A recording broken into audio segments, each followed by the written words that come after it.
So you've come here for the truth. Well, we've got the truth and nothing but the truth. Here are your hosts, Robert A. Bianchi and David J. Bruno. Welcome to WMTR Radio's Nothing But the Truth with your host, Bob Bianchi, Dave Bruno, two lawyers from New Jersey talking about mindset. It's a crazy thing, Dave. We're not talking about law, but mindset. And we have another excellent guest among many that we've had on this show. Who we got? Super excited. Heather Monahan. I mean, she is a top 50 keynote speaker. She's a best-selling author of the books Confidence, Creator, and Overcome Your Villain. She's got a podcast, Creating Confidence Podcast. And if anybody's watching all the content that she's putting out from the stages, from the keynotes, with these associations of all these influencers and some of the people I follow, like Maxwell and Ed Milet and Catherine Gordon, and we follow in the same circles. But Heather, it is such a pleasure to have you on the show. I've been looking forward to this. Thank you for coming on Nothing But the Truth. Yeah, thanks for having me. Excited to be here. You have been in the boardroom, you've been C-suite, and that's really how your career started. And it transitioned into this media mogul that you are now. Let's start back at the beginning. How did you get into the business industry, the boardroom? Tell us about that experience and why that's so important to where you are now. Well, I grew up poor, and I just realized that the one thing I could do that could help me would be outwork everybody. So I just always had multiple jobs, worked really hard to put myself through school. And I was a bartender right before graduation. I remember thinking, identify who has the nicest vehicles in the parking lot and just do what they do. And so it was salespeople. So I ended up getting into the wine business and sales, became a top salesperson my first year, and then I got sexually harassed. So I had to leave that job. That led me to going to work in the radio industry randomly, which ended up being such a blessing and a gift, and became an equity partner at a very young age. My early 20s, bought a company for $25 million in Saginaw, Michigan. We sold that company for $55 million in under 3 years. And that kind of put my name on the map in the media business, and led me to a huge publicly traded company that I ended up taking a C-suite position with the chief revenue officer. I was named one of the most influential women in radio in 2018, and I was fired 30 days later when the CEO I worked for became ill and elevated his daughter to replace him. So that's the start. It's radio, interestingly enough, because you're now into all these other mediums that you're able to get your messaging out. And that background, I mean, how did that position you to current day sort of content creator and influencer? Well, I was not a content creator when I was in radio. I was behind the scenes. I was the one brokering the deals for the company. So I was driving the revenue for the company. I was not a personality. So I'm on the other side now, which is ironic, and it's just very bizarre. But I'd been in the business for 20 years. I had seen many content creators come through the different buildings that I ran, and I just never thought about it. Sometimes you only see yourself in one trajectory or one course. And that was really all I ever saw was corporate America, course and the trajectory to the C-suite. So I never thought of anything different. However, when I was fired, I had an 18-month non-compete, non-solicit, which meant I couldn't bring any of my past team with me. And I had to leave the industry I had expertise in. So that kind of forced my hand to say, okay, what can I go do and start all over as a beginner with at, 43? And what was that process? Because now it's confidence, right? I mean, confidence about the book Confidence, you have your podcast Confidence, but you're now speaking about this confidence. What about the experience back then taught you these messages of confidence? It's being a woman in corporate America, especially a couple decades ago, was definitely not easy. As I mentioned, getting sexually harassed, that was par for the course, getting roasted. I mean, just really not cool things were happening back in the day. And, people weren't talking about it a lot. So you had to learn at a young age, if you wanted to succeed in business, to tune out the noise of everybody else, everyone telling you what you can't do, everyone telling you that you can't make it to the C-suite, that's made for white men. And so it really developed resilience within me and an almost, oh, really, try me kind of attitude. So that I guess, desire or being told no so much really pushed me to be able to achieve things that I probably would not have been able to if I hadn't had it as hard as I did. So it ended up being like anything, these negative moments end up being gifts. You just don't know it at the time. And it really built a confidence and a resilience within me that became pretty much unshakable until I got fired. Then that was a whole new, okay, I've done this before. I need to restart again. What does this look like? And that's really where the map and roadmap for Confidence Creator came from. Talk about the resilience. I mean, getting through those tough moments, there had to be something motivating you through those things. What was it? What was it that drove you through the hard things? Well, I'm a single mother with an incredible child. So, for me, that's always a driver. Like, what's your why? My why is my son. He's amazing. And so there's always this idea to me that I just was always clear with, which I'm sure you are too. Listen, we can tell our kids to do things, but they're going to more likely do what we do versus what we say. And so, I could sit there and be a cheerleader for him and tell him he can go to the NBA and he can do anything if he puts the work in. Or I can be the one that's actually doing the things that I'm talking about, right? That you can reinvent yourself. You can go to work for yourself. If you believe in yourself, you can make things happen. And to me, it really became that exercise of him seeing me fall down, be devastated, be heartbroken, and then get right back up and create something new. Yeah, so you're fired from that position. You have that non-compete. So really, you had to reinvent yourself? I mean, is that where this whole, idea of the books and the stages, and is that where that came from, that moment right there? Yeah, I had no idea what I was going to do. Luckily, I had, prior to getting fired, in my opinion, the reason why I was fired is I had launched a personal brand a year prior to getting fired. And my GC and CFO had been badgering me about stopping it, shutting the brand down. And thank goodness I never did. I never saw anything wrong with it, just trying to share how to make it to the C-suite as a woman so other women could understand they could do the same. And during that exercise, I had built a small following, maybe 10,000 followers. And thank gosh I had that, because when I did get fired, they wanted to keep, the company that fired me wanted to keep it very quiet. They didn't want anyone to know. It's not a good look for a company to get rid of your chief revenue officer and not replace the position. Sends a message about the lack of importance of revenue. And so I posted, hey, I've just been fired. If I've ever done anything to help you, I need to hear from you now. That post went viral and landed me on the Elvis Duran show. And halfway through that radio show, he said to me, well, Heather, obviously you're writing a book. And I wasn't, but he had this conviction and this belief in me that I accepted. I jumped on a plane and I Googled, how do you write a book? And it didn't look hard. It just looked like you needed free time. And I had a lot of free time on my hands then. So what were you talking on the Elvis Duran show about? What was the big hit? He was talking about getting fired. Like, what is it like to make it to, the pinnacle of the top in corporate America and then get fired? And, what are you going to do and where do you go from there? And I definitely didn't have all those answers. It had just happened. He had me in the show a month after I was fired.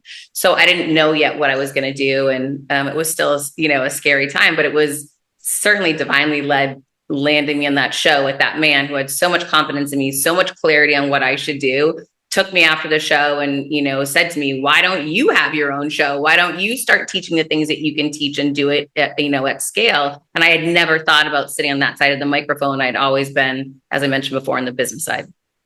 So is that when you started the book? I mean, it was from that show that you realized you needed to write. Yeah, I went home and just started writing. And so it took about 5 months and I finished my book, hired an editor, and within 6 months, it was live on Amazon. There you go. Yeah, no, I was just thinking, just listening to your, your life, that there's so many teachers that are out there and coaches and people that have your 10 hacks in life and your 15 bullet points to a nirvana. And it never ceases to make the people who have gone through lived experience, who have been, and you were saying something that just resonated with me. Like, I was at the top and pinnacle of my game. I had achieved a career success that I lost as well. And I remember all these years later, this daunting question by a former governor in New Jersey outside of a restaurant when he said to me, Bob, what's next in your plan? And I was completely blank. There was no next in the plan. I didn't anticipate this was the pinnacle. This was the thing I worked for my whole life. I had actually achieved it at a very young age. And the question itself led me to this one, Bob, what's wrong with you? Why don't you have something in your plan? That's part one. And part two was, I felt like a nomad in the desert, like a biblical character, like a Moses-like person searching for what is my why? What is in my plan? What is next? And it's in times like that, if you have the spirituality and confidence in knowing, and that was the only thing I had, because Dave asked the question, how did you get through it? I only had the spirituality and confidence to know that this is setting me up for something greater down the road. I just need to be patient, lean in, and trust the Spirit. The Holy Spirit is going to direct me right to where I need to go. But it's at those times, I call them the bathrobe moments, when you basically are going 16 hours a day, working hard, passionate, loving what you're doing, to sitting in your house in a bathrobe with nowhere to go. It can be quite daunting to a person who has achieved the success you have to be thrown down there. I'd like to hear more about that. Yeah, I want to reflect first on what you said, because I think it's super powerful. And for everyone listening, what you just described is, if you seek, ye shall find. Right. And so the whole thing goes back to seeking and to asking, and the power of the tongue and the power of knocking on these doors. Right. And back to what you're talking about, your faith, and actually to, I'm quoting scripture in the Bible. So, when you start looking at this, you realize these are the points of inflection of magic, of everything, like God opening up the doors that actually are meant for you. And it wasn't rejection, it was redirection to something so much divinely better that you just didn't know was ahead of you. And you have to have that faith to go through those doors. So I'm so happy for you. You had that moment, even though I'm sure it was very painful at the time.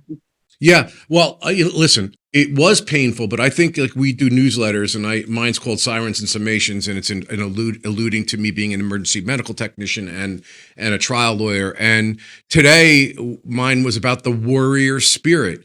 And the warrior spirit is not being bellicose or agitating people, but it's whether you can live life, the difficulties, the ups, the downs, with an equanimity, with a level of confidence that even in the bad times, there's going to be spiritual growth. And to me, that is the most important thing that I think people are missing, and they get destroyed by that. So I just go back to what you're reflecting on, and I feel so similar to the way that you feel. Like your bathrobe moment, for me, that was, the moment of getting fired and being able to have my faith to lean on during that time is, wow, you build such a stronger faith going through those hardships. You have so much more faith, so much more resilience. I never knew that was the case when I was actually going through it. It was very difficult to see, but that's where it's also so important to surround yourself with other faith-based people who, understand and have perspective that you might not be able to access in a moment. Because I think a lot of us, when we're scared, when we're fearful, our first reaction isn't to lean into faith. Our first reaction is to panic. That was definitely mine, right? I was panicking. I remember I went under a weighted blanket. Like, I was trying to do anything to get rid of anxiety and that idea of unknown. When now I realize the unknown that's everything. That's where you're actually divinely led. That's actually where you're going to see those right doors open for you, and that possibility and opportunity created for you. And it's such a beautiful thing once you've gone through it. And the more I go through it now, time and time again, the more my faith is built as a result. And oftentimes there's smaller things. They don't need to be so crazy, but I'll give you an example. I last year was asked to speak at an international event in Saudi Arabia, and I was very scared and very nervous. I'd never been to the Middle East. I happen to have blonde hair and blue eyes for anyone who's not watching this, and I look like a glass of milk. So I knew I was going to stick out. I wasn't going to fit in. And everyone that I knew was telling me not to go, that you could get kidnapped, that, you could be harmed, that there's a million different reasons why you should not go. And I remember praying about it every day for 2 weeks, just please show me the sign. And every day I would get some little sign that was a positive sign, and I wouldn't want it. So I'd keep praying more, like, no, wait, this must be wrong. And it ended up, I had to go, and I had the most incredible experience that yet again just built more faith within me. And then I met so many incredible people who might, study a different religion than I do, but also had faith and also felt, connected to me and supported me in this completely different part of the country where we didn't speak the same language. And it was an amazing, incredible experience. And I just felt like I was led there through my faith, which built more faith within me for the next time that I have a question, for the next time that I'm seeking. I'll know that whatever that sign is meant for me. It's funny you talk about signs. I talk about the difference between what people call coincidences, and I talk about a divine, movement. And I can go into a million of those things where people say, well, that's what a coincidence that is. And I'm like, well, I don't think that's a coincidence at all. I was put right where I was supposed to be at the time I was supposed to be. It's a matter of having my antenna out. And one of those times was in that bathrobe moment. It's so funny you're saying this because I'm thinking to myself, God, just be open. Please let the Spirit come in when the Spirit is ready to move me to where I need to be. And I was in that desert. And there was a commercial that came on TV and it said, when was the last time you were at Barnes & Noble?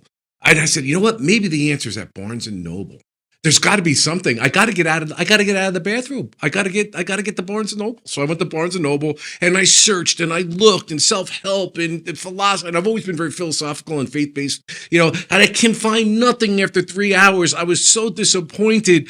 And I was leaving the Barnes & Noble with nothing in hand. And a little baby said, Mommy, I love you. And I turned around and on a stanchion were 2 books that I had not seen in hours being in the place. One said Jesus Calling, and it's a prayer book I read to this day. Oh my gosh, that's right? Jesus Calling, and the other one was Dr. Brene Brown's. If you're not watching right now, she's just literally left the screen. I think she's about to. There. What? Oh my gosh. There you go. Every day. Wait, David, the funny irony is you messaged me, what is the book you're always showing? This is it. This is full circle and we did not plan this. Okay. So just today, Heather posted a page of that particular book. I've posted things from that book. Okay. I've never known that was the book, but I mean, I have over the last 2 years had the daily scriptures that I read. Yeah. And I read the daily scriptures and gospel in the morning. I journal on them. And the post that she had today was really enlightening, and it was really reflective of scripture. And I said to her, what is that book? The answer to my question is the book that Bob Bianchi found in the Barnes & Noble. If you looked at my book, which I have a whole faith-based practice, right? So I read the scripture in the morning from the Catholic scripture readings, whatever you do, whatever, I'm just saying, this is what I do. And I read Jesus Calling for that particular day. It is cornered and marked and dotted, and it's like anything else. It's amazing to me that when something is weak in me, I turn and there it is. There's the answer. I'm like, oh my, it's literally speaking to me. In fact, I'm going to tell you something about trial technique. I was just telling somebody that I don't know if you know this or not, and you may know it. Before every opening statement I've ever done in a serious criminal case, I open up the Bible that's on the witness stand. I just randomly open it and I point down and I look and I see what it says. And that is going to be how I'm going to start my opening statement. I can't refer to the Bible. I can't say God and Jesus said. I can't do that. But the principle that's being announced, and it has never failed me, that there's been something right there, and that's what I'm going to start with. Last thing, I'm looking on the stanchion, I see Jesus Calling, and the other one is Dr. Brene Brown's Gifts of Imperfection, which really changed Dave and myself's lives. Mm-hmm. These two, the point being here is that was that a coincidence? Was the TV commercial saying go to Barnes & Noble? Was a grown-ass man who's laying in his bathrobe because he lost the job of a lifetime going there, searching, looking, a baby, Mommy, I love you, turning around and seeing that? I don't think that's a coincidence. No, clearly that is not a coincidence. Neither is this. That's just, clearly not a coincidence. It's not That's a coincidence. Crazy, man. Now's a good time for a commercial, Bob. Oh, okay. I did not want to interrupt the answer, and I'm glad I didn't interrupt that answer because look at what we found. All right. Well, this is WMTR Radio. It's all about the truth. Bob Bianchi, Dave Bruno. We'll be right back. At the Bianchi Law Group, our team of former prosecutors and certified criminal trial attorneys specialize in criminal defense and domestic violence cases. When you need a law firm with courage, compassion, and the commitment to fight for you, call the Bianchi Law Group today. Go. Welcome back to WMTR Radio, something about the truth. Wow, I'm telling you, I'm blown away here. Jesus calling, we both got the same thing. And look, these spiritual practices, I think, are so powerful. And I know that people, when I had a Bible on my desk when I was prosecutor and rosary beads hanging, because I say the rosary every day as well, hanging from my windshield in the county government car. And somebody said, I'm going to report you because this is official property, whatever. I said, have at it. This is my faith. I mean, I'm not trying to impose my faith on you, but this is what's powerful and important for me. And I just never understood how people could go through life and look for that moral, the moorings of life without any faith in their life. I think it's, I don't mean to be disrespectful to anybody, but I think it's such an important thing. And how many people on this show, like yourself, rely on their faith to get them through the difficult times? Some people would say, Heather, what's your answer to this? Some people would say, that's Pollyannish. You're praying to something that does not exist. You're making it up. You didn't need it. What do you say to those naysayers? Pray for them. I have people, haters that come for me all of the time. And oftentimes I don't even see it, but occasionally once in a while I'll turn on, and the other day I turned on LinkedIn. I don't know why. And I was divinely led to a message, and this woman hated me so much and was cussing me out and saying awful things about me. And I was reading it, and I remember I just started laughing I'm like, I have nothing else to say, but may God bless you. I don't know what else to say. So I just said, may God bless you. And I moved on with my day. But I don't think once I do that, I'm not really thinking about it because I just want to wish those people well. Listen, here's the thing.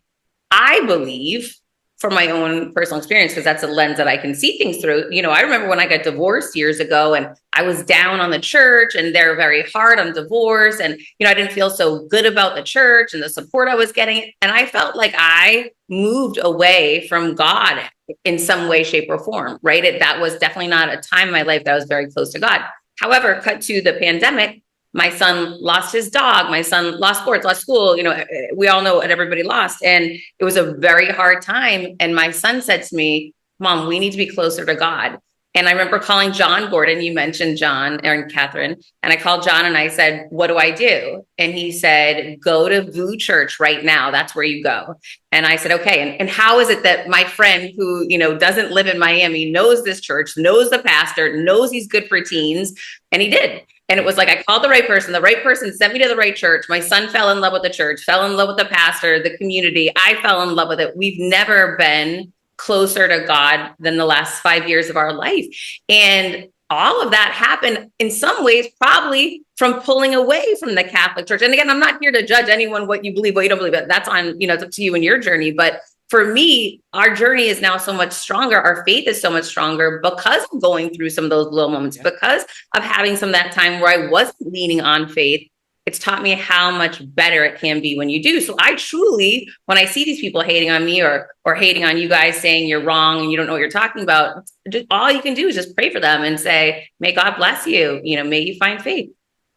Yeah, that's amazing. I agree with you. I've often said that about some people that were difficult personalities to deal with in the work environment. And I would tell other people, maybe God has put that person in our life as an example of us to be grateful that we're not that way, to be grateful for what we have, and to pray for him because, and I'm thinking of a particular person in this instance, because this person is so detached from any level of spirituality, and look how uncomfortable and brittle and difficult their life is, the tenseness of it. Let's leave on that note, Dave, okay, on that, because we got a twofer. We got a twofer here. She's coming back.